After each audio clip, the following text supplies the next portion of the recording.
Welcome to Living Fuel TV. I'm Casey Craichy with Christian Isakson, Mr. Ironman. God bless you, brother. Hey, Great to have you back. Thank you. It's good to be here. The next time that you go to accomplish something magnificent in your life, it seems like an insurmountable hurdle. Maybe you're dealing with something now.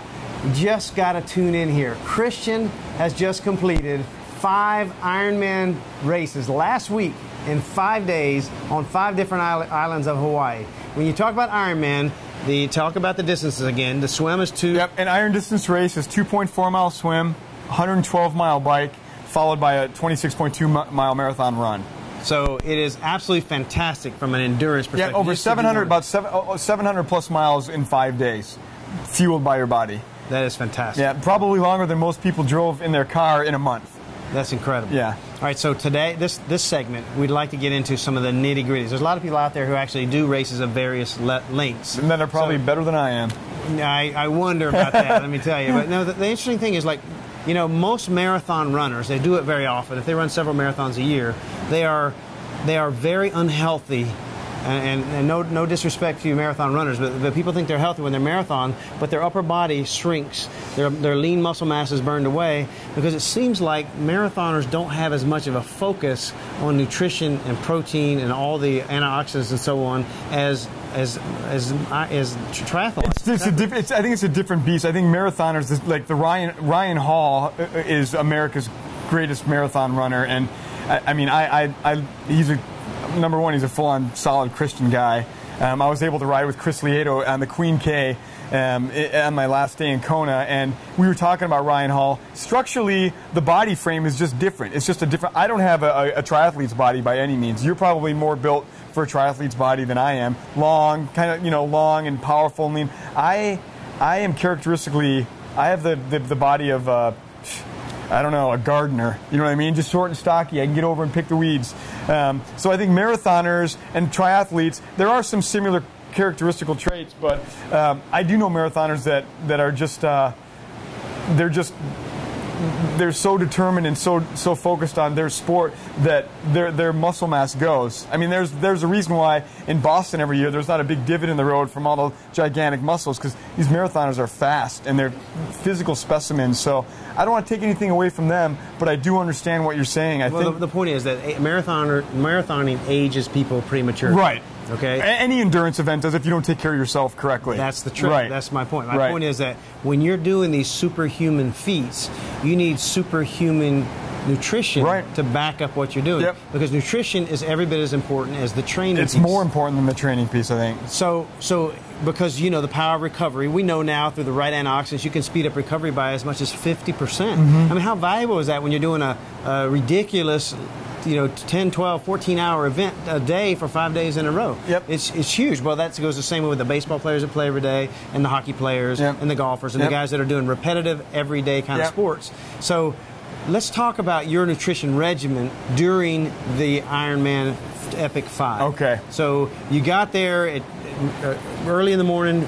First day, yep. Specifically, I kind of went in with a pyramid idea where I wanted to set my base up at the first part of the day, and then as you go and your intensity increases and the day drags on, your nutrition, not only your nutrition choices, but the availability for your body to absorb the nutrition, it definitely diminishes throughout the day until you get to the run, which is the top of the pyramid, where if you've done the proper work on the bottom, you'll be able to minimize the intake and have a maximum output during the run. Because during the run, my nutrition was a lot different than the bike.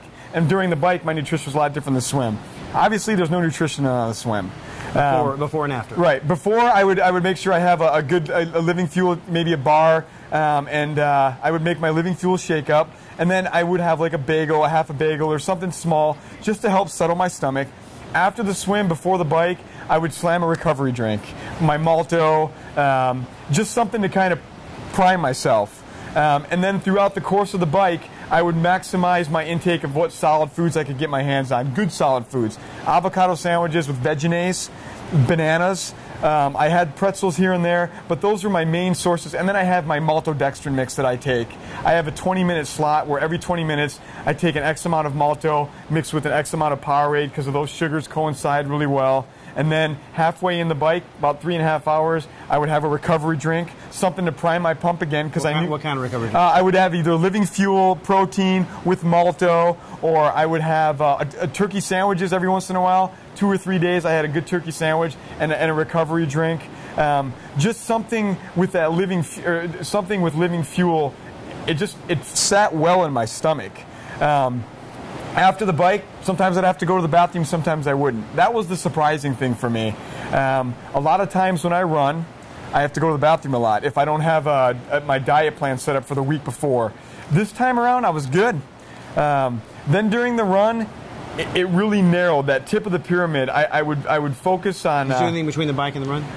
It depends on how I felt. I would have a Living Fuel shake. I would have a bar. I would have Craichy bar, half a sandwich, a banana would always sit well. I got the opportunity to run with Ian Adamson from. He's now with Newton, but he's considered to be the greatest endurance athlete, eco challenge racer ever. Holds 3 world records in kayaking, 7-time world championship with eco races, the greatest land navigator ever. And he told me on the run, he's noticed my nutrition seemed to be working well, but when I get to the run, if you've done your nutrition right, just listen to your body. If all you want is water, take in the water. When the water starts to feel different, take in a solid. I was taking gummy bears for that quick sugar and low fat midway through the run. And then I wanted to set myself up with my effort, so when that run finished, I could get a Living Fuel meal in and then wait maybe 10 minutes, because it was a perfect bridge. Usually when you're done with an Ironman, it's hard to eat anything. Water, anything. Living Fuel worked for me. I could drink it, I had 10 minutes to kill, I could change, and then I could go right to my solid meal. The super berry and the protein. Yep, super berry and the protein was my favorite drink. I do the super greens, but during the Epic 5, the super berry and the protein, the living protein, omega 3s. I was gutting really that, I just following your advice. I did that. The amino acids throughout the day helped out as well. But Super Essentials aminos. Yes, sir. You were the first guy to have those. And I was proud to be there. And I was talking to a lot of the athletes there. They were asking me, "What's Living Fuel? What's Living Fuel? What's Living Fuel?" And I was like, "Dude, it's Living Fuel." So it is what it's Living Fuel. And so then at the end of the race, you were like at the airport and you had to fly to the next race? Yep, at the end of the race, and I would always have, you sent me a couple shakers, and I did exactly what you said. I always had a couple shakers full. Whenever I wasn't racing, I had a Living Fuel shaker in my hand, and I was always sipping on it, constantly. And you can ask any of the athletes that were there. I always had it with me. That's awesome. Always. Awesome. We'll get into more detail. Right on. It's so exciting. Yep. Awesome, Yep. brother. Hope you enjoyed it. God bless you, and have a great day.